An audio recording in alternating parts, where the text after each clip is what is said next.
안녕하세요. 반갑습니다. 이금수입니다. 자, 이번에 여러분들 교재 우리 290페이지가 되겠고요. 이승만 정부에서 이제 두 번째 시기 진행해 보도록 하겠습니다.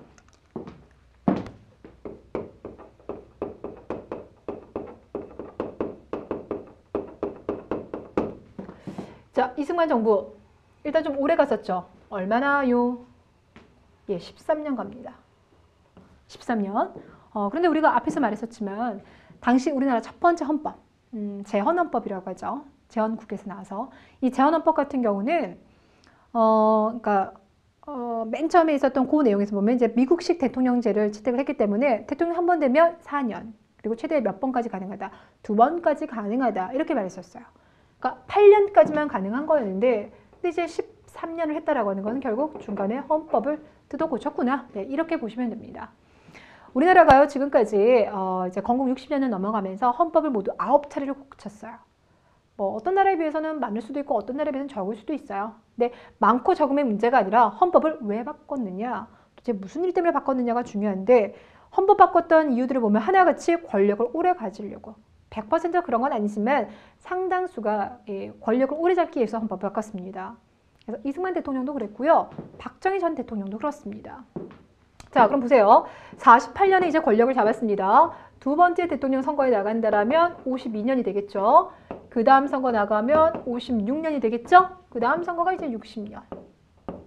그럼 여기까지 나갔으면 모두 몇 번인 겁니까? 4번 나간 상황이 되는 거죠. 자, 가볼게요. 자, 맨 처음에 대통령이 됐을 때는요. 어떻게 된 거냐.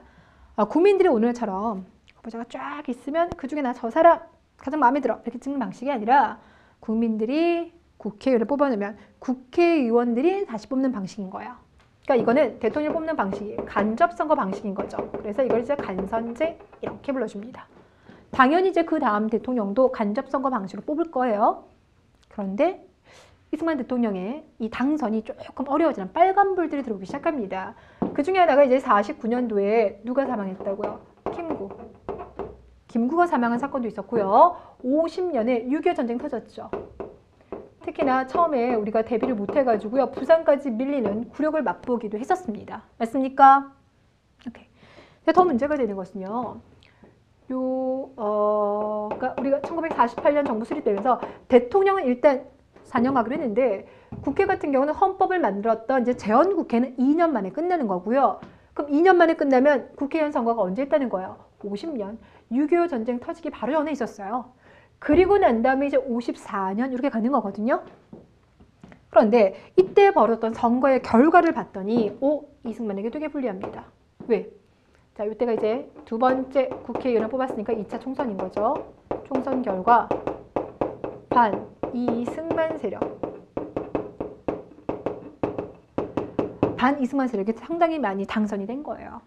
네. 그러니까 뭐 아직은 이제 전쟁을 치름으로 인해서 오는 불만이 아니라 이승만 대통령 같은 경우는 예전에 임시정부를 할 때도요. 약간 좀 독재적인 요소가 많았었어요.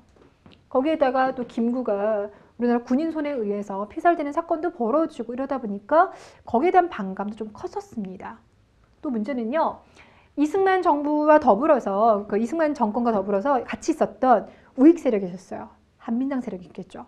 그 한민당 세력이 처음에 정부 출범할 때만 하더라도 이승만과 마음이 괜찮았어요. 대신에 이제 마음이 괜찮은 만큼 기대한 게 있겠죠. 그렇죠? 정권 창출에 나름 이제 그래도 분위기 만들어줬으니까 장관 자리 좀 많이 주고 정치를 나눠서 할 수 있을 거라 생각했는데 안 나눠줘요. 이제 한민당과도 사이가 틀어지게 됩니다. 뭔지 아시겠죠? 자, 그러면서 이제 2차 총선에서 이승만 세력들이 많이, 그러니까 반 이승만 세력들이 많이 당선되니 이들이 모여있는 국회에서 이승만이 당선되기 어렵겠죠. 자, 그래서 이승만이 안 되겠네.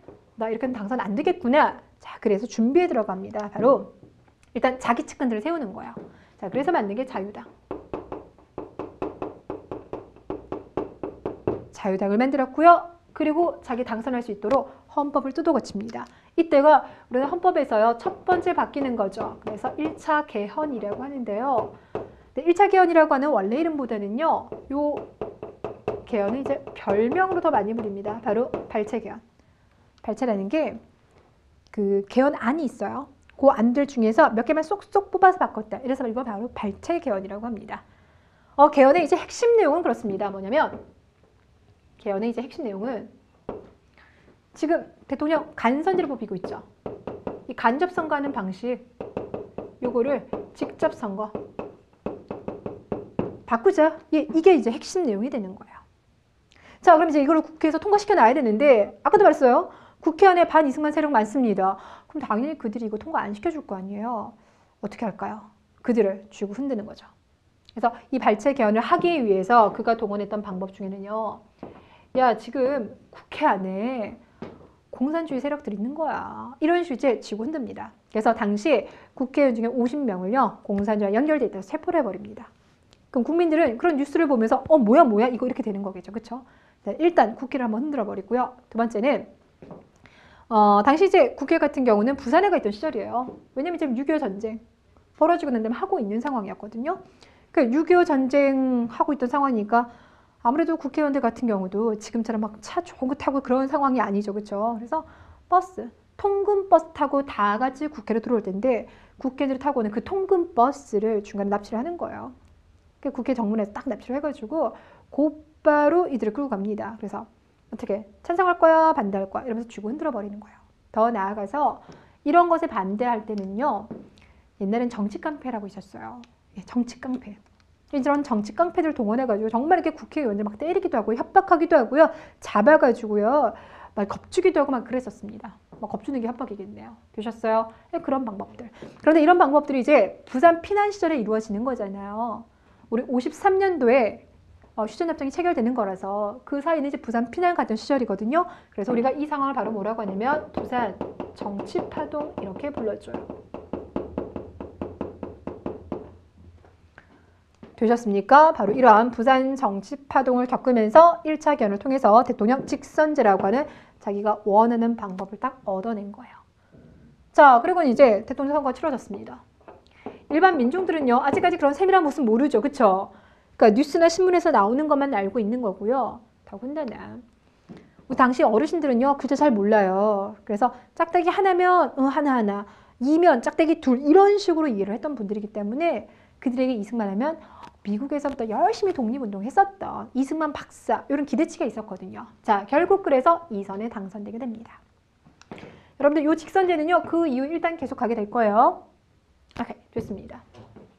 자, 그래서 2선에 딱 성공을 했는데 근데 욕심이 또 가요. 나 몇 선 하고 싶다. 3선 하고 싶다. 이 생각이 들죠. 근데 여러분 우리나라에서 대통령 3선 할 수 있다고 없다고요? 없어요. 그럼 없는데 대통령이 되고 싶으면 결국 뭐 해야 되는 겁니까? 결국 헌법을 또 고치게 됩니다. 자, 그래서 56년도에 대통령 선거가 치러지는데 54년도에 헌법을 또 고칩니다. 자, 지금 두 번째 헌법 바꾸는 거죠. 그래서 얘를 2차 개헌. 그런데 이 2차 개헌 같은 경우는요. 별명으로 더 유명합니다. 4.4.5.1 개헌. 자, 일단 여러분들 2차 개헌의 내용이 뭔지부터를 말씀을 드리면요. 우리나라에서 대통령 2번밖에 안 된다 그랬죠. 근데 초대 대통령만. 이게 되게 웃겨요. 초대 대통령만 뭘? 중임 제한. 2번까지밖에 안 된다라고 이 중임 제한 있잖아요. 요거 없앤다. 예외. 요 내용이 들어가 있는 거예요. 됐어요? 그러니까 다른 사람은 다 안 되는데 초대 대통령이 나만 대통령 2번 더 넘게 할 수 있도록 3번도 4번도 5번도 6번도 할 수 있도록 바꿔놓은 거 이것이 바로 2차 개헌안입니다. 됐어요? 그럼 이제 이거 통과시켜 놔야 되겠죠. 자, 그런데 문제는 뭐냐면 헌법은 일반 법률과 다릅니다. 국가를 지탱하고 있는 가장 중심적인 큰 틀인 거잖아요. 대원칙이기 때문에 이 헌법을 바꿀 때는 반드시 국회의원의 3분의 2가 찬성을 해야 돼요. 자, 당시 국회의원 203명입니다. 그럼 3분의 2가 찬성을 하려면 얼마가 나오냐? 135.333이 나와줘야 돼요. 자, 그래서 딱 투표를 해봤습니다. 근데 얼마가 나냐? 135. 어머나, 한 표 부족하죠. 그렇죠? 이승만이 포기를 할 수가 없는 거예요. 국회에서는 이건 부결이다. 땅땅땅 없던 걸로 끝냈지만 이승만은 이게 웬 뒷목 잡고 쓰러질 일이겠습니까? 그래서 당시 우리나라 이제 수학학회장, 서울대학교 교수였던 분을 청와대로 불러요. 그래서 뭐라고 하냐면 이거 지금 135가 나오는데 이거 수학적으로 한번 해석해봐라. 수학에서는 여러분들 135.333은요. 135입니까? 136입니까? 136입니다. 자, 저 뭐라고 그랬어요 지금? 일단 저 마음이 되게 급했나봐요. 135.333이지만 이게 실제로 통과되기 위해서 136명이 투표를 해야지만 통과가 되는 건데 실제로 투표를 했더니 몇 명이 나왔다고요? 135표가 나왔다고요. 한 표가 부족하다고요. 자, 그래서 수학 이제 학회장한테 물어봤더니 수학 학회장이 수학에서는 135.333은 136이 아니라 135입니다. 이렇게 얘기하는 거예요. 그러면 뭡니까? 개헌할 수 있는 그 선을 넘어간 거잖아요. 그래서 이승만 대통령이 봐. 135명이면 헌법 바꿀 수 있는 걸 이렇게 얘기를 해요. 그래서 바꿔진 헌법이 바로 4.4.5입견입니다. 왜 별명이 4.4.5입인지 아시겠죠? 그쵸? 자, 이렇게 해서 헌법 뜯어 고치고 제3번째 대통령 선거에 나갔고요. 그래서 당선이 됐어요. 단, 이때 되게 아슬아슬하게 당선이 됐습니다. 왜 그러냐면 이때 이제 자유당 후보로요. 이승만이 나왔어요. 자, 그리고 당시 이제 야당이 누구냐면 민주당인데요. 이 민주당이 갑자기 뿅 하고 나타난 건 아니고요. 앞에 한민당 있었잖아요. 그 한민당이 이름을 바꾼 게 바로 이제 민주당입니다. 여기서 누가 나왔냐면 신익희 후보가 나왔고요. 그리고 무소속으로 나왔던 게 조봉암입니다. 참고로 말씀드리면 조봉암 같은 경우는 우리 농지개혁 했잖아요. 그 농지개혁 했을 때 주무부처 장관이었어요. 나왔습니다. 근데 이 중에서 일단 누가 막 치고 올라오기 시작하냐면 이쪽이었어요. 왜냐면 이미 앞서서 우리가 8년 경험한 적이 있잖아요. 그러다 보니까 도시 시민들을 중심으로 해서는 이승만에 대한 이제 반감이 커져가는 거예요. 그래서 이쪽으로 많이 밀어줘요. 실제로 구호도요. 못 살겠다. 갈아보자. 되게 강력하죠. 그렇죠? 이런 메시지 딱딱 던지면 나왔고요. 반면 이쪽에서 방어 들어갑니다. 갈아봤자 별거 없어. 이렇게요. 못 살겠다. 갈아보자. 갈아봤자 별 수 없다. 이러면서 응대를 하면서 막 잡들을 펼쳤는데 문제는 갑자기 신익희 선생이요. 사망하게 됩니다. 왜냐면 뭐 개인적인 건강의 문제였던 거죠. 영화 속에서 보는 비하인드 스토리 막 이런 거보다는 개인적인 치병. 그래서 이분이 유세를 끝나고 난 다음에 기차를 타고 올라오다가 거기 안에서 사망을 하게 됩니다. 자, 그리고 이제 대통령 선거에서 누가 당선이 됐냐면 이승만이 당선은 되긴 했어요. 하지만 갑자기 나왔던 뉴페이스가 몇 표를 받았냐면 30% 정도를 받았습니다. 자, 그러다 보니까 이승만 입장에서는요, 이 잠재적인 자신의 적군 되게 신경이 쓰였던 거예요. 그래서 당선하고 난 다음에 조봉암을 제거를 하려고 하는데요. 이때 내세웠던 논리가 뭔지 아세요? 조봉암이 당시에 평화통일론을 주장했거든요. 이것 때문이었어요. 오늘날 기준에서 본다면 평화통일론 나쁜 거 없죠. 이게 당연한 소리겠죠. 그렇죠? 근데 이승만은 아니었거든요. 이 사람이 내세운 건 두 가지입니다. 대통령이 내세운 건. 첫 번째는요. 북진통일. 여러분 북진통일이라고 하는 건 북쪽으로 진격할 때 뭘 하는 겁니까? 군대를 끌고 가는 거잖아요. 그렇죠? 무력통일론이에요. 6.25 전쟁 때도 그랬고요. 계속 그걸 주장하고 있었던 사람이었는데 여기서 평화통일 나와요. 그럼 대통령의 뜻과 뭐합니까? 다르죠. 논리를 단순하게 만들 때 항상 나오는 거. 공산주의랑 내통하고 있니? 이렇게 덮어 씌우는 거죠. 지금 보면 참 말이 안 되지만 그 당시는 말이 됐었나 봐요. 그래서 실제로 당시 이제 조봉암은 무소속이 아니라 선거 끝나고 난 다음에 진보당이라고 결정하는데 이 평화통일론 이건 북한과 연결되어 있는 것이다 라고 해서 조봉암을 사형 판결을 내리게 되고요. 바로 다음에 사형을 집행하게 됩니다. 이걸 바로 이제 진보당 사건이라고 불러줍니다. 되셨습니까? 뿐만 아니라 이 진보당 사건 이후요. 반대 세력들을 더 억압하고 싶은 거예요.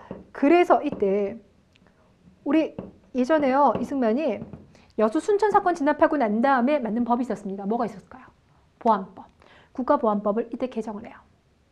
됐죠? 그리고 또 하나 들어갈게요. 당시 이승만 정부에 대해서 이제 비판적인 신문을 계속, 그러니까 비판적인 글을 싣고 있어서 신문이 있었죠. 경향신문인데 경향신문을 폐간시켜버립니다. 자, 그 내용의 교재 291페이지. 첫 번째 그 단락 있잖아요. 예, 단락 끝에 보시면 신국가보안법을 제정하고 경향신문을 폐간시켰다라는 이야기가 바로 이 부분이 되겠습니다. 되셨습니까? 오케이. 자, 이렇게 해서 결국 이제 3선까지 했습니다. 그런데 분위기가 앞으로 그렇게 좋지 않은 분위기가 흘러갈 거예요. 왜 그러냐면 여러분들 이 정치가요. 뜻대로 굴러가기 위해서는 뭐가 뒷받침을 해줘야 되냐면 경제가 뒷받침을 해줘야 돼요. 참고로 말씀드리면 박정희 대통령은요. 18년 집권하거든요. 18년 집권할 수 있었던 것은 박정희 대통령의 경제적인 성과 때문인 겁니다. 됐나요? 그러니까 경제가 뒷받침되지 않으면 사람들은 결국은요, 뭐랄까, 불만이 쌓이게 되는 거고, 먹고 사는 게 불안해지면 그건 정권을 위협하게 되거든요. 이승만 대통령은 이제 6.25 전쟁 이후에 미국의 원조를 많이 받았습니다. 근데 미국이요, 원조 방식을 바꿔버려요. 예전에는 공짜로 막 줬었어요. 막 밀가루도 공짜로 주고 그랬는데 어느 순간부터는 니들이 돈 빌려가 이렇게 됩니다. 경제 부담이 커져가면서 우리 경제 좀 많이 어려워졌어요. 거기에다가 장기 독재에 대한 어떤 국민들이 이제 지쳐가는 것도 있겠죠. 근데 이런 상황 속에서도 4선, 당선을 위해서 선거에 또 참여를 합니다. 되나요? 자, 이때 이제 후보를 봤더니 자유당. 누가 나냐? 또 이승만이 나왔고요. 민주당. 조병호. 후보에 나왔어요. 근데 여러분 여기서는요. 부통령도 같이 볼게요. 그동안은 부통령 신경 안 썼는데 여기는 부통령 좀 봐야 되거든요. 누가 나오냐? 이기붕. 여기는 장면입니다. 됐어요? 막 또 박맹승부를 하고 있었습니다. 그런데 이번에 또 조봉영이 갑자기 또 개인적 신병적인 문제로 몸이 아프다 보니까 미국에 치료를 갔는데 거기도 사망을 하게 됩니다. 됐죠? 그러니까 이승만 같은 경우는 무슨 까미가지도 아니고요. 왜 그 여몽연합군이 일본에 침투만 하려고 하면은 태풍이 불어줘가지고 일본이 다 승리했잖아요. 그렇죠? 그러니까 운이 되게 좋았던 거잖아요. 이승만 같은 경우도 이런 식으로 계속 자신의 경쟁자가요. 그러니까 자신이 물론 뭐 그렇다고 뭐 유도한 거 뭐 이런 건 아니겠지만 건강상의 문제로 인해서 계속 다 도중에 하차가 되는 거예요. 됐나요? 그래서 이승만이 당선이 됐는데 문제는요. 지금 이승만은 나이가 많아요. 그러면 이승만 이후에도 권력을 계속 유지시켜줄 만한 후계자가 있어야 되는데 그 후계자로 이기붕을 지목을 했는데 이기붕이 장면한테 지는 겁니다. 실제 전쟁에서 그러니까 결과에서 진 건 아니고요. 그 과정에서 계속 질 것 같은 거예요. 그럼 결국 이기붕을 당선시키기 위해서는요. 불법적인 여러 가지 방법이 동원돼야 되겠죠. 그게 그 유명한 3.15 부정선거입니다. 되셨나요? 자, 그러니 이 3.15 부정선거가 여러분 많이 알고 있는 4.19 혁명의 도화선이 돼요. 그러니까 그런 것들은 장기 독재에 지친 국민들의 반감에다가 플러스 경제가 어려워지는 거, 근데 거기다 3.15 부정선거가 나오니까 사람들이 더 이상은 못 참겠다 터져버리는 거죠. 되셨나요? 자, 그러면 이 3.15 부정선거에 대한 얘기를 좀 해드리면 갖가지 편법들이 동원이 돼요. 뭐 가령 예를 들어서 이기붕을 당선시키기 위해서 뭐 사람들에게 돈봉투 살포하는 건 기본. 그래서 사람들한테요. 지금 옆 사람이 당신의 주민들이 저기 혹시라도 장면 찍을 수 있으니까 서로 감시해. 이런 식의까지 막 돈봉투 살펴하면서 그런 것들을 조직해요. 그래서 여러분 291페이지 거기 오른쪽에 보시면 사진 2장 있죠. 그중에 상단부 사진을 보시면요. 우리 어머님들 어디 가시는 것 같은데 쭉 서 있지 않고 한 3분 정도 서 있고 또 중간에 비어 있고 또 3분 정도 서 있는 거 보이죠. 이게 또 돈봉투를 받으셨어요. 그러면서 꼭 당신들 3명들끼리는 서로 이기붕을 찝는 거 확실하게 봐주기야 이렇게 하다 보니까 어르신들이 가시면서도요 너무 순박해서 그냥 아닌 척하고 못 가요. 갈 때도 3명씩 이렇게 가는 모습이에요. 뿐만 아니라 뭐 투표함 바꿔치기 미리 사전에요 이기붕 이제 이승만 막 다 표 찍어놨던 그런 투표함을 놔고 난 다음에 실제 나중에 가봤을 때 만약 장면을 찍은 표가 많이 났다 그럼 투표함을 바꿔치기 하는 거예요. 그리고 여러분들 이 투표함을 개봉을 할 때는요 여당 야당 다 참관인들이 들어갑니다. 근데 이제 야당 참관인들은 못 들어가게 한다라든지 여러 가지 불법적인 방법, 우리가 상상할 수 없는 모든 방법을 다 동원을 합니다. 그래서 여러분 거기 사진 위에 보시면은요, 이기붕의 표가요, 심할 때는 100%를 넘어갈 때가 나온 거예요. 그럴 때는 이제 이걸 조정을 해가지고요, 이제 79% 하향 조정을 하기도 하였더라. 이렇게 해서 당선을 딱 시켜놨어요. 그랬더니 이제 국민들이, 에이, 이건 아니지. 더 이상은 못 찾겠다. 해서 폭발을 해버립니다. 이것이 60년. 4선 당선되긴 했지만 결국 이승만을 몰아내는 무슨 사건? 4.19 혁명이 터지는 해입니다. 자, 그러니 이 4.19 혁명의 계기, 원인이 되었다 그러면 3.15 부정선거를 얘기하시면 돼요. 자, 이 3.15 부정선거에 대해서 시위운동이 전개가 되는데 그 시작점이 됐던 지역이 어디냐면 바로 마산이 되겠습니다. 마산에 있는 학생들, 시민들이 시위를 했어요. 그런데 이때 시위에 참가했다가 한 학생이 집에 돌아오지 못합니다. 그 학생이 누구냐? 김주열이라는 학생이에요. 그런데 일주일 후에 이 학생의 시신이 마산 앞바다에서 떠올랐어요. 떠올랐는데 말 그대로 시신이 떠올랐습니다. 시신이 보니까요. 눈 한쪽이요. 최루탄이 탁 박혀서 사망한 모습인 거예요. 그러니까 시민들이 이제 시위를 전개하게 되자 경찰에서 이제 최루탄을 발포한 것이고 그게 이제 눈에 밝혀버린 거예요. 이러면 사망을 하자 이것을 감추기 위해서 시신을 묶어가지고요. 돌멩이 달아서 마산 앞바다에 이제 던져놨는데 이게 막 파도가 치고 이러면서 이게 수면 위로 떠오르게 된 것이죠. 자, 이것을 계기로 해서요. 시위가 어떻게 됐을 것 같아요? 전국적으로 확산이 되는 겁니다. 그래서 막 이제 퍼져나가기 시작을 해요. 자, 그러면서 이제 고려대학교 학생들이 참여를 하게 되고 더 많은 시민들이 참여하게 되죠. 그것이 이제 4월 19일이다라고 해서 바로 4.19 혁명이 되겠습니다. 급기야는요, 우리 사회 가장 보수적인 세력이라고 얘기하는 이제 그 직업군들 중에 하나가 교수예요. 아무래도 이제 학문을 연구하다 보니까 학문은 딱 100% 검증이 되지 않은 이상 맞다 아니다라고 말하기 좀 어려운 그게 있잖아요. 그렇죠? 어설프게 말하면 반박되기 때문에. 그래서 학자들은 되게 좀 신중합니다. 그래서 성향 자체가 빨리 움직이는 성향들이 아니에요. 그런데 그러한 이제 그 교수들까지도 결국 합류를 하는 거죠. 학생에서부터 시민까지 그리고 교수까지 합류를 하게 되고 처음에는 이제 이승만 대통령이 아니야 라면서 막 계엄령도 선포해요. 계엄령이라고 하는 게요. 현재 지금 이러한 어떤 정상적인 정치 질서라든지 이런 사회 분위기를 스탑을 시키고 군인들을 다 동원해서 치안을 유지하는 걸 말해요. 그러니까 정상적인 헌법 질서를 정지시키는 겁니다. 이게 바로 이제 계엄령이 되겠는데 자 이렇게 했지만 결국 시민들의 요구 계속 하다 보니까 일주일 만에 하야를 하게 돼요. 이승만 대통령이 그렇게 국민들이 원하신다면 하야하겠습니다. 그래서 결국 4.19 혁명 터진 지 일주일 만에 물러나게 되더라. 됐습니까? 그래서 우리나라 최초의 대한민국 정부 안에서 최초의 시민혁명인 거죠. 그렇죠? 이를 통해서 이승만 정부를 결국 마무리 짓더라. 됐나요?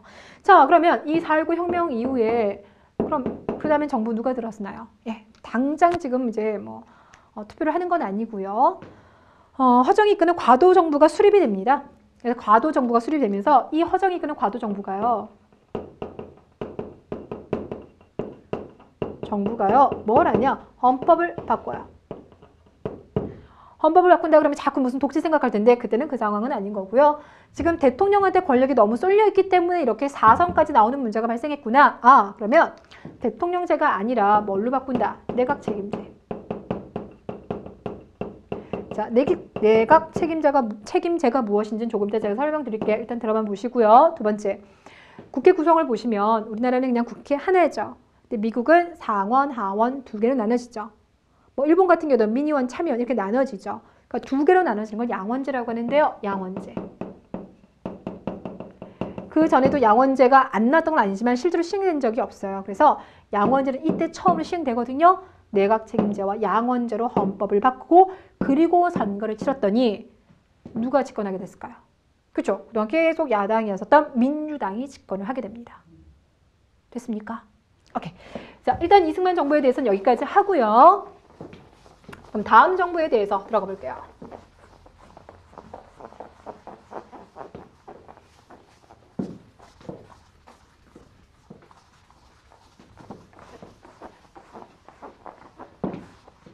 저 또 말없죠. 등만 보이고. 예, 힘들어서 그래요.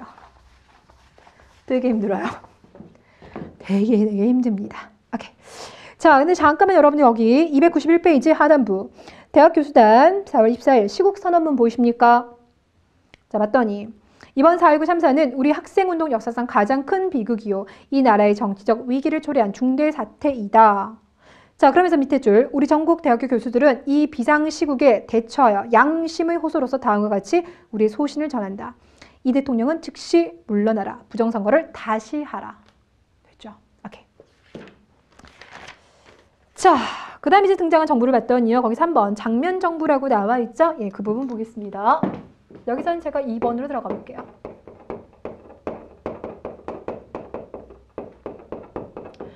자, 앞서서요. 우리 허정 과도 정부가 헌법을 바꿨고 그때 바뀌었던 헌법은 대통령제가 아니라 내각 책임제였었습니다. 라고 얘기했죠. 여러분 잠깐만요. 정치를 구성할 때는요. 입법, 행정, 사법으로 이제 나뉘어서 3권 분립으로 구성되는데 입법, 행정, 사법을 다시 어떻게 운영할지 그 방법에 따라서 대통령제와 내각 책임제로 나눠집니다. 대통령제는 우리가 하는 거니까 익숙하니까 아실 것 같아요. 일단 입법부를 구성하는 국회의원들 어떻게 뽑습니까? 선거를 통해서 뽑는 거고요. 행정부를 구성하는 공무원들은 시험으로 뽑지만 행정부 최고의 수반, 대통령도 어떻게 뽑습니까? 선거로 뽑습니다. 그리고 사법부를 구성하는 법관들 같은 경우도 시험으로 뽑는 거고. 그래서 각각 다 다른 방식으로 뽑는 거. 이게 이제 그 대통령제의 중심축이면서 그러면서 각각 권한을 나눠주되 전체 국가의 원수는 누구와? 행정부 수반인 대통령이 한다. 이 방식이에요. 됐어요? 그래서 대통령제에서는 이제 행정부 짱이자 국가 원수인 대통령한테 힘이 좀 많이 실리는 거고요. 반면에 내각 책임제라고 하는 방식은요. 사법부는 항상 독립적이에요. 예, 이건 이제 재판을 해야 되기 때문에 독립적인 거고 반면에 선거는 어디에서만 하냐면요. 입법부를 구성할 때만 선거를 해요. 그래서 국회의원 선거를 해서 입법부 의원들 뽑혔죠. 그러면 그 중에서 A당, B당을 봤더니 이번엔 A당이 많이 뽑혔어? 그럼 국민들이 A당을 많이 지지한다는 소린 거잖아요. 이럴 때 이 A당에서 행정부 각부 장관을 담당합니다. 국회 지금 다수당이에요. 그 다수당이 행정부까지 다 장악하는 거야. 그럼 여기서 누가 더 센 겁니까? 이게 더 센 거예요. 이해 가시겠죠? 그래서 정치 운영하다가 만약에 막 내각 불신 같은 거 나오면 얘네 총사퇴하고 다시 선거 치르면서 쭉 짜는 방식. 이게 우리나라 방식인 거고요. 이게 지금 일본과 영국의 방식이 되겠습니다. 이해되시겠죠? 그래서 내각 책임제라고 하는 게 이거예요. 입법부에서 행정부, 내각을 구성하겠다. 그러니까 그동안 지금 대통령이 너무 지금 권력 많이 휘둘렸으니까 앞으로 그런 거 못하게 할 거야. 이러면서 만들어지는 게 바로 내각 책임제인 거예요. 자, 그러다 보니까 우리나라 내각 책임제 하에서 대통령이 있고 총리가 있는데요. 우리는 원래 누구를 더 신경 씁니까? 대통령 더 신경 쓰죠. 그런데 여기서는요. 대통령이 아니라 총리의 권한이 더 세요. 그 내각을 이끌고 있는 사람이거든요. 그래서 우리나라나 미국의 정치를 할 때는 대통령이 일단 최고인 거죠. 근데 영국이나 일본 같은 경우는 정치할 때 누가 나옵니까? 왕 나옵니까? 아닙니다. 수상 나옵니다. 수상이 총리인 거거든요. 이해 가시겠죠? 자, 그래서 여기서 장면 정부라고 했는데 여러분 조심하실 건 장면은 결코 대통령이 아니다. 뭐다? 총리. 왜? 내각 책임제에서는 총리가 더 권한이 큽니다. 그럼 이때 대통령은 누구입니까? 윤보선입니다. 이해 가시겠어요? 오케이. 자, 이렇게 해서 구성됐어요. 자, 그럼 지금부터 장면 정부가 무엇을 할 거고 무엇을 해야 되는지 이야기를 한번 해볼 텐데요. 또 이것도 그냥 외우지 마시고요. 지금 1960년 4.19 혁명 이후에 집권한 장면 정부 뭘 해야 될 것 같습니까? 여러 가지가 있지만 그중에 1순위는 이승만 정권, 자유당 정권 13년 동안 있었었던 부정축제자라든지 특히 3.15 부정선거에 해당하는 사람도 있을 거 아니에요. 그리고 이제 부정한 사람들. 이러한 인물들에 대한 뭘 해줘야 돼요? 처벌을 해줘야 돼요. 요거 하나 해야 될 거고요. 두 번째, 이승만 정부가 있던 시절에 억압적인 게 있었잖아요. 그렇죠? 그런 것들에 대해서 이제 풀어주는 자유화, 민주화 이런 것들이 있겠죠. 또 뭐도 있냐면 경제도 있어요. 경제도 발달시켜야 되고요. 근데 봤더니 이 부정한 사람들 있잖아요. 이런 사람들에 대한 처벌이 제대로 이루어지지 않았어요. 당시 이제 국민들 열망이 있었기 때문에 법률을 만들긴 합니다만 국민들이 원하는 수준의 처벌이 안 돼서 국민들이 좀 실망을 하고요. 민주화를 요구하다 보니까 이제 학생들을 비롯해서요. 지금을 말하면 뭐라고 해야 될까요? 제야 세력들? 아니면 진보 세력들? 제야, 진보 이런 세력들이 많은 다양한 운동을 펼쳐나가고 있는데 그러한 그들의 주장을 제대로 수용하지도 못하고 그렇다고 해서 카리스마 있게 통지도 못하는 그러니까 여기저기서 목소리를 막 쏟아져 나오는데 막 그 정리를 못하고 있는 상황인 거예요. 또 하나는요. 이 당시 통일에 대한 이야기가 참 많이 나왔습니다. 이때 통일론들이 정말 다양하게 주장이 되고 있었는데 그런데 장면 정부 같은 경우는 이 통일론에 대해서도 별로 관심이 없었어요. 왜 그런지 아세요? 장면 정부가 내세웠던 가장 중요한 원칙은요. 선, 경제, 후, 통일입니다. 선, 경제, 후, 통일. 우리 이승만 정부 마지막에요. 경제가 좀 어려워졌다고 했잖아요. 그렇죠? 경제가 안정되지 않으면 정치 갈 수가 없습니다. 그걸 알았기 때문에 경제를 안정시키는데 정말 머리를 많이 쓰는 바람에 이런 부정한 사람들 처벌하는 거, 민주화 요구를 받아들이는 거, 통일론, 이 많은 모든 것들에 대해서 신경을 제대로 하나도 못 쓰고 있어요. 그리고 오로지 하나, 경제. 그래서요, 여러분들이 경제하면요, 글쎄요, 이거 아실지 모르겠는데요. 자동적으로 튀어나오는 게 경제개발 계획이신 분 혹시 계실까요? 경제개발 계획, 경제개발 계획, 경제개발 5개년 계획, 뭐 그런 얘기 계속 나오잖아요. 근데 그 경제개발 계획을요, 우리는 보통 박정희 정부에서 등장한 줄 아는데 실제로 맨 처음에 수립했던 건 장면 정부입니다. 그만큼 뭘 했다. 선경제, 후 통일을 외쳤던 세력들이 바로 그들이라는 거예요. 됐죠? 하지만 국민들은요, 기다려주지 않아요. 그리고 이런 과정 속에서 사회가 좀 많이 혼란스러웠을 겁니다. 결국 그래서요, 군인들이 사회 혼란을 안정시키고 경제를 발전시키겠다. 왜냐면 이거는 개발 계획을 수립만 한 거지 실제로 추진한 것이 아니었잖아요. 국민들은 그것을 목격할 게 없어요. 결국 그래서 군인들이 권력을 잡습니다. 이것이 5.16 군사정변이에요. 5.16 군사정변. 자, 그럼 보세요. 장면정부 같은 경우는 60년 4.19 혁명 이후에 등장했죠. 그리고 61년 5월 16일 쫓겨냈죠. 그래서 실제로 집권한 애가요 9개월밖에 안 돼요. 대단히 짧은 정부가 바로 장면정부입니다. 시험에선 다른 거 나올 거 없고요. 다시 한번 말하지만 장면은 총리가 아니다. 대통령이 아니다. 대통령이 아님에도 불구하고 우리가 주목하는 이유는 왜? 내각 책임제이기 때문에. 우리 역사상 전무후무하게 유일하게 내각 책임제와 양원제를 실시했던 것이 바로 이 정부입니다. 기억하시고요. 경제개발 계획은 이때 나왔다라는 거. 하지만 실제로 집행하는 건 누가 된다고요? 박정희 정부가 되겠습니다.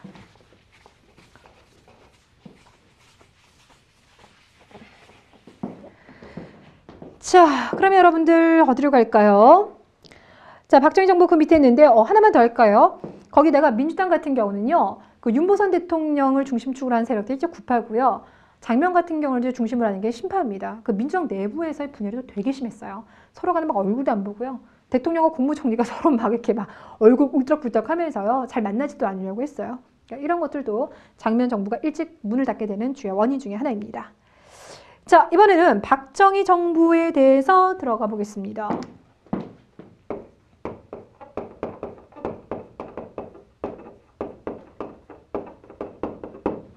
자, 박정희 정부 같은 경우는요. 이승만 정부보다 좀 더 깁니다. 그래서 얼마라고요? 18년. 되게 길어요. 자, 그럼 보면 일단 지금 권력을 잡았던 해가 언제죠? 61년. 이때 권력 잡았던 사건이 뭐가 된다고요? 5.16 군사정변. 현대사를 공부할 때 이 숫자가 참 헷갈리죠. 일어나는 그 날짜를 말하다 보니까. 5.16 군사정변으로 권력을 잡아서요. 처음부터 대통령 했던 건 아니고요. 3년 동안은요. 군인 신분으로서 통치를 합니다. 그래서 우리가 이 시기를 바로 뭐라고 하냐면 군정 이렇게 불러줘요. 이 시기를 군정. 군복 입고 군인 신분으로서 통치를 하는 거고요. 그리고 난 다음에 대통령 선거에 나서 권력을 잡습니다. 그래서 권력을 어떻게 잡았냐면요. 일단 67년에 또 한 번 더 잡습니다. 자, 71년 가고요. 그리고 난 다음에 요 흠이 딱 끊기면서 급속도로 또 변화가 나타나는 시점이 언제냐? 72년. 몇 년이라고요? 72년. 그래서 이렇게 보시면 돼요. 그러니까 처음에 군정하던 시기가 있고요. 대통령으로서 통치하던 시기가 있고요. 그리고 이 72년 요 뒤에부터는 대통령이 대통령인데 상권분리 다 무시하고 대통령의 모든 걸 다 가지는 정말 헌법적 그런 권한을 가지는 그러한 시기입니다. 이걸 바로 우리가 유신체제라고 얘기해요. 그래서 하나, 둘, 세 개로 나눠보는데 일단 오늘은 어디까지 들어갈 거냐면요. 요 두 번째 시기까지 들어가 보도록 하겠습니다. 되셨습니까? 예, 오케이, 가볼게요. 일단은 먼저 요 군정 시기를 가봅시다. 지금 군인들이요. 쿠데타 일으킨 거잖아요. 권력 잡았잖아요. 그럼 국민들에게 왜 우리가 권력을 잡을 수밖에 없었는지에 대해서 알려야 되지 않겠습니까? 그래서 이때 나온 것이 바로 뭐냐? 혁명 공약이에요. 우리가 왜 이걸 일으킬 수밖에 없는지, 앞으로 무엇을 할 것인지 국민들에게 알립니다. 볼게요. 자, 292페이지 사진 아래쪽. 1. 반공을 국시의 제1일로 삼고 반공체제를 재정비하겠다.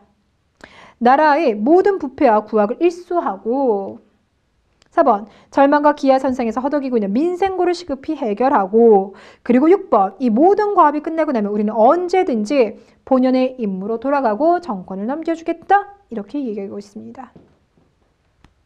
됐나요? 여러분 그냥 읽지 마시고요. 이 안에서요. 내용을 뽑아내셔야 돼요. 무슨 얘기냐? 혁명 공약 안에서요. 가장 핵심적으로 두 가지를 얘기하고 있어요. 일찍 물러나겠다? 아니요. 그게 아니라 우리가 지금 나온 건 앞서 장면 정부가 제대로 수습 못한 사회 혼란도 수습하겠지만 무엇보다 반공. 우리가 이렇게 혼란스러우면 북한이 또 딴 생각할 수 있잖아. 방공 확실하게 하겠어. 또 하나 경제 재건하겠어. 박정희 정부가요. 처음부터 끝까지 얘기했던 것이 방공과 경제, 경제와 방공 이 두 가지입니다. 되셨어요? 그래서 방공과 경제 재건을 내세우면서 이제 일단 권력을 딱 잡았어요. 그러면 이 기간 동안 권력을 이제 움직였었던 중심 기구가 있겠죠? 기억해 두세요. 국가재건 최고회의. 국가재건 최고회의를 중심으로 해서 권력을 움직입니다. 2년 동안 그러했고요. 자, 그렇다면 이제 방공과 경제재건이라고 하는 목표를 수행을 해야 되겠죠. 이제 공산주의를 억압하는 여러 가지 방법 중에요. 군대를 당장 키우는 방법도 있겠지만 북한 관련된 정보 수집하는 거 필요하겠죠. 그거 지금 누가 합니까? 국정원에서 하잖아요. 예전에는요. 이걸 바로 이제 중앙정보부라고 했어요. 그래서 중앙정보부. 국정원의 할아버지가 되겠죠. 이게 처음으로 등장하게 되고요. 경제 발전시키기 위해서 경제 개발 몇 년? 5년 단위의 계획을 발표합니다. 그리고 이제 62년부터 추진을 해요. 반공과 경제. 되셨습니까? 오케이, 좋습니다. 자, 그리고 난 다음에 이제 서서히 이제 민정으로 넘어가기 위한 준비 작업에 들어가는데요. 그 방법이 바로 뭐냐? 헌법 바꿔요. 군정이 아니라 이제 민정으로 넘어가기 위한 방법 중에 하나가 이제 헌법. 우리가 앞서서 헌법 몇 차까지 나왔냐면요. 일단은 이승만 정부 때 두 번 한 번 있었죠. 두 번 있었고, 그리고 장면 정부 하기 전에 이제 한 번 있었고, 장면 정부 들어서 또 한 번 있었어요. 4차견. 왜냐면 그때 부정축제자들이 있었잖아요. 부정선거 관련된 사람들, 그 사람들 처벌하는 거와 관련돼서 헌법을 바꿉니다. 그래서 이제 바꾸는 내용 중에 이제 하나가 뭐냐면요.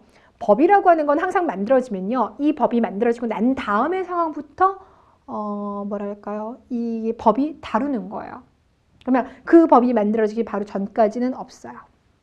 이게 무슨 말이냐면 예를 들어서 뭐가 있을까요?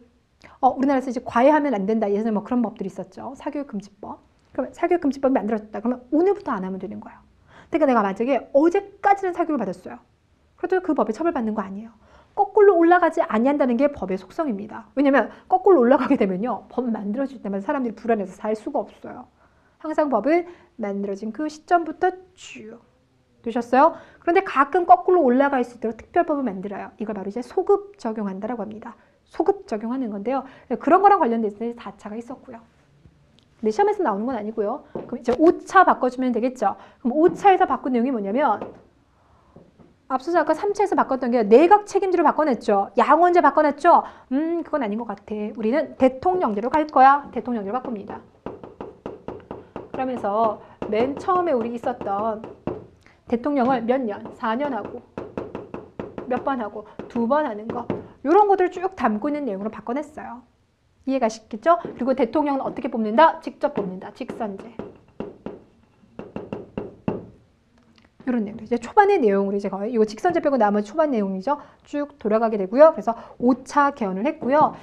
그리고 박정희는 정치에서 물러날 생각 없어요. 군복에서 양복으로 갈아입고 지금 정치판 나오고 싶은 생각이죠. 그러기 위해서는 자신의 정당이 있어줘야 되겠죠. 그래서 만든 게 민주공화당. 되셨습니까? 자, 그러니까 이거 두 개 묶어서는 민정을 위한 준비 과정이다라고 보시면 됩니다.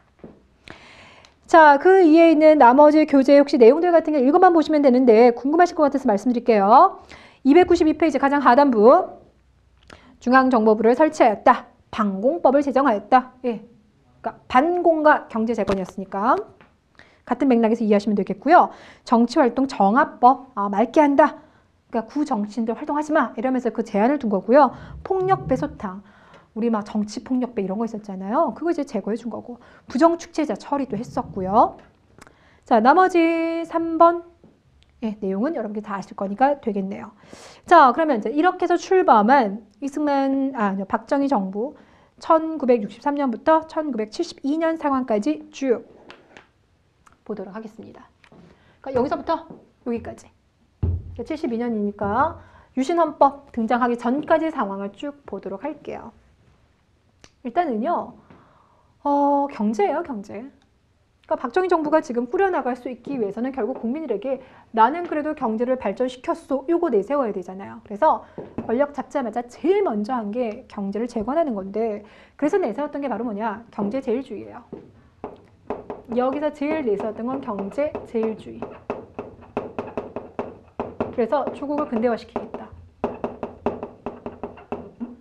그리고 미리 말을 하자면 이쪽 뒤로 가시면요. 통일 쪽에 조금 더 포커스를 둬요. 방공도 하면서 통일 쪽에 포커스를 둬요. 그러니까 균형이 조금 더 어디다 더 치우쳐 있느냐, 국가가 어디 좀 더 강조했느냐 그렇게 보시면 됩니다. 자, 그런데 이제 경제를 발전시키려고 하는데 문제가 있어요. 우리 가진 거 뭐밖에 없어요. 돈도 없어요. 기술도 없어요. 자원도 없어요. 아무것도 가진 거 없고요. 부지런한 사람들, 근면성실한 우리 노동력밖에 가진 게 없습니다. 자, 그렇다면 이 사람들 데리고 공업을 꾸려나가기 위해선 돈이 필요하겠죠. 돈을 외국에서 빌려와야 되겠죠. 그런데 아무도 우리에게 돈 안 빌려주려고 해요. 아니 담보가 있어야지 니네 뭘 믿고 돈 빌려주니? 이럽니다. 결국 여기서 나오는 것이 바로 뭐가 있냐면요. 한일협정 체결이에요.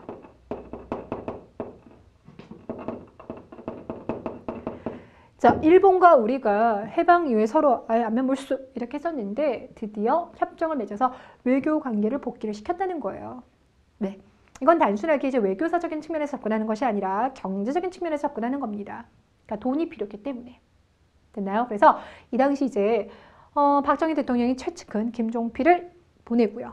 또 일본 같은 경우도 이제 뭐 외교통상부 장관이겠죠. 오이라가 옵니다. 그래서 서로 둘이서 이제 막 이제 회의를 하는데 그래서 협의를 한 내용이 뭐가 있느냐. 좋다. 그러면 우리 협정을 체결하고 일본이 한국에다가 5억 달러 주겠다. 이런 내용이 담겨져 있습니다. 잠깐만요. 교재 293페이지 오른쪽 보조단을 보시면 그 총 5억 달러가 어떤 돈인지 볼 건데요. 3억과 2억의 돈의 성격이 좀 다릅니다. 자, 일제가 지금 35년간 지배했죠. 그 보상으로 일본이요. 3억 달러를 10년에 걸쳐서 준대요. 근데 그게요. 미안해라는 배상금의 성격이 아니라 뭐래요? 독립축하금으로 준대요. 자, 이건 이제 자기네 그냥 주겠다는 거예요. 근데 그 다음 밑에 2억 달러를 받더니요. 경제협력의 명분으로 차관은 돈 빌려주는 거예요. 빌려줄 테니까 3.5% 개일해가지고 나중에 갚어 상환해 이런 내용이 들어가 있습니다. 됐어요. 그러니까 정부 입장에서 바라본다면 경제개발하기 위해서 돈이 필요해서 3억과 2억 합의 5억 달러를 제공받고 그리고 협정을 맺었다라고는 하지만 일반 국민들 입장에서는 이게 웬 말? 우리 지금 일본이 식민 지배한 거에 대해서 공식 사과 받아낸 거 없죠. 그렇죠? 그리고 정부가 이런 식으로 5억을 받아내서 경제 개발을 한다지만 우리 지금 국민들이 일본에다 받아내야 될 배상금 어마어마한데요. 이걸로 모든 걸 다 금지시켜버리면 어떡하란 말인가. 너무나 굴욕적이다. 그래서 전국적인 시위운동이 막 일어났어요. 그 대표적인 시위운동이 바로 뭐냐면 6.3 시위가 되겠습니다. 그래서 이 한일협정에 반대하는 6.3 시위. 이건 제2의 을사조약이다 라면서 막 학생과 시민들이요 정말 극렬하게 저항을 했었어요. 저항을 했었습니다만 결국은요 비상경영까지 선포해가면서 그러니까 우리나라 정부가 좀 안 되는 게 항상 좀 안 좋은 게 뭘 하다가 꼭 자기네들이 이제 추구하려고 하는 것이 달성이 안 되면 비상경영을 그렇게 선포를 해요. 그래서 법 정지시켜 놓고 군인들 쫙 빨아버리면서 그런 불만을 노출 못하게 하는 거죠. 됐습니까? 자, 그래서 이렇게 이제 한일협정을 체결하게 된다. 자, 이건 일단 경제적으로 접근을 한번 해본 거죠. 근데 이거를 외교적인 거랑 정치적인 것으로 한번 접근을 해본다라면 뭐냐면 미국의 입장이에요. 미국 같은 경우는 한일협정 체결되는 거 좋아했을 것 같아요? 싫어했을 것 같아요? 미국은 지지합니다. 여기에 대해서 미국은 지지해요. 왜냐면은요. 앞에서 살짝 본 것처럼 언제 본 거냐면 6.25 전쟁 때예요. 북한이 6.25 전쟁을 일으킬 수 있었던 것 중에 하나는 뭐냐면 소련 있잖아, 중국 있잖아, 북한 있잖아, 우린 삼각편대 이런 생각을 가지고 있었기 때문에 남한을 공격할 수 있었다라고 했죠. 반면에 지금 미국은 저기 멀리 떨어져 있어요. 남한은 지금 여기 있어요. 그렇죠? 그러니까 미국 입장에서는 얘네들을 막아줘야지만 미국이 태평양 쪽으로 좀 안정되게 생각할 수 있을 거 아니겠습니까? 그래서 미국 입장에서 무엇보다 한국아, 니네 제발 일본이랑 손 좀 잡어. 그래야지만 우리가 저 공산주의를 견제할 수 있는 거 아니겠니? 이런 입장이에요. 그러니까 자꾸 손잡았으면 좋겠어, 좋겠어. 이해되시겠죠? 자, 그래서 결국은 이렇게 한일협정 체결되고 난 다음에 한국, 일본, 미국이요 상호 지켜주기로 약속을 합니다. 한미일 공동 안보 체제가 형성이 됐다는 게 바로 그 소리가 되겠습니다. 여러분 거기 죄송한데요. 거기 교재를 보시면 첫 번째 표 나와 있죠. 첫 번째 표 성과.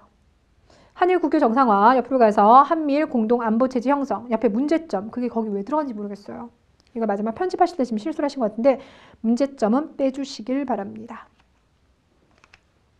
되셨어요? 자, 경제적인 거, 외교사적인 거 두 가지 입장에서 접근을 하시면 되겠고요. 그런데 여전히 문제는 국민들은 이 5억 달러를 받음으로 인해서 일본에 대해서 어떠한 배상을 요구할 수도 없는 상황을 만들어버린 겁니다. 네, 그런 것도 있고 또 독도 문제에 대해서도 제대로 처리를 못 해뒀던 것도 있고요. 자, 이번에는요. 그럼 일본에서 지금 5억 달러가 들어왔어요. 또 돈을 우리가 이제 가져올 수 있는 곳이 어디냐면 미국입니다. 근데 미국은 당시 뭐라고 했었냐면요. 전쟁 중이었어요. 누구랑 전쟁 중이었냐면 베트남. 미국은 세계의 경찰을 자처하고 있어요. 근데 베트남이 공산주의가 된대요. 인정 못하겠어. 그래서 군대를 보냈는데 생각보다 쉽지가 않아요. 베트남은 덥거든요. 그래서 미국이 계속 고전을 하면서 미국이 한국한테 군대 좀 보내줘, 군대 좀 보내줘 계속 요구를 합니다. 그러면서 하는 말이 뭐냐면 니네가 베트남에 젊은이들을 보내주면 그럼 우리가 너희들에게 경제적으로 필요한 돈도 빌려주고 기술도 전수해 줄게. 거기다가 베트남에 보내는 한국 군대 거기 들어간 돈도 우리가 할 거다. 더 나아가서 한국 현대화 시키는 것도 우리가 도와줄게. 여러분 우리나라요 지금 군대에서 이제 쓰고 난 다음에 오래된 뭐 예를 들어서 트럭이라든지 이런 거 있잖아요. 우리가 그거 그냥 버리는 거 아닙니다. 우리가 이제 더 이상 수명이 안 된다 그래서 못 쓰겠다라고 하면요. 그거 저기 뭐 몽골이라든지 아니면은 그러니까 몽골이나 아니면은 캄보디아나 이런 나라들 있잖아요. 아직 저개발 상태인 이런 나라들이요. 이거로 좀 지원해주면 안 되겠니?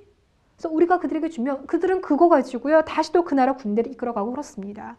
그러니까 예전에 우리가 그랬다는 거예요. 그래서 미국이요. 니네 지금 돈 필요하잖아. 기술 필요하잖아. 우리가 그거 해줄 테니까 군대 좀 보내줘. 아무래도 6.25 때 받았던 도움이 있기 때문에 거부할 수가 없는 상황이었을 거예요. 자, 그래서 베트남에 파병하고요. 경제적 지원을 받게 됩니다. 그래서 베트남 파병 같은 경우도 여기서는 정치적인 것에 포커스를 두는 것이 아니라 뭐에 두냐면 경제적인 측면에 포커스를 두시면 돼요. 결국 이것 때문인 겁니다. 자, 그런데 이때 이제 나왔던 게 뭐가 있냐면 여기는 김종필과 오히라 메모가 있었죠. 근데 여기 같은 경우는 당시 미 대사관, 그러니까 한국에 파견돼 있었던 미 대사 있잖아요. 미국 대사가 브라운이었는데 그 브라운이 우리 정부에다가 이제 문서로서 약속을 했어요. 이걸 바로 이제 브라운 각서라고 불러줍니다. 우리 일반적으로 각서 쓴다 그러면 강자가 있고 약자가 있으면 약자가 좀 쓰죠. 그러니까 다음부터는 안 하겠어. 뭐 이렇게 쓰는 거잖아요. 미국인데요.